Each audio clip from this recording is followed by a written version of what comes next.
ធ្លាប់គិតថាស្នេហ៍គ្រាន់តែជាពាក្យមិនគិតថាវាអាចបំផ្លាញបេះដូងឲ្យឈឺចាប់តែពេលបានជួបប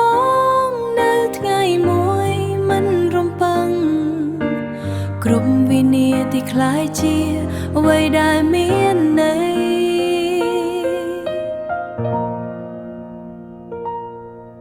បងធ្លាប់ដើរតែម្នាក់ឯងក្នុងពិភព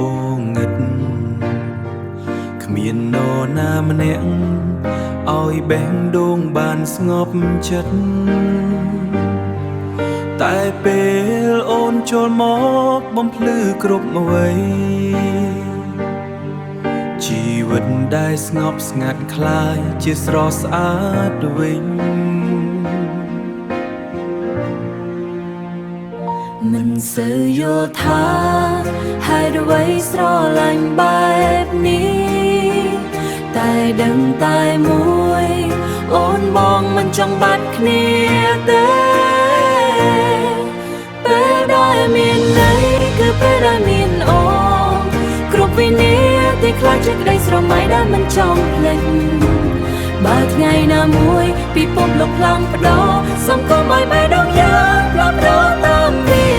ពេលដែលមានន័យគឺពេលដែលយើងនៅចិត្តទោះបីពេលវេលាឆ្លងទៅយ៉ាងលឿនសូមចាំថាស្នេហ៍នេះមិនធ្លាប់បាត់នៅក្នុងចិត្តយើងជារៀងរហូតអូនខ្លាចថ្ងៃណាមួយបងនឹងបាត់បង់ទៅតែបងសន្យាឲ្យអូនជឿចិត្តវិញបងមិនសន្យាថាអ្វីៗល្អគ្រប់យ៉ាង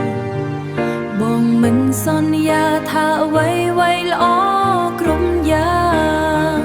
បងនឹងដៃអូនមិនឲ្យបាត់បង់បើថ្ងៃណាមួយយើងត្រូវបែកគ្នា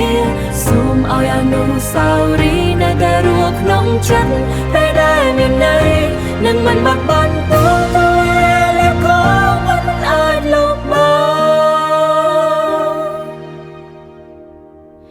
ពេលដែលមានន័យគឺពេលដែលមានបងហើយបងក៏មានអូន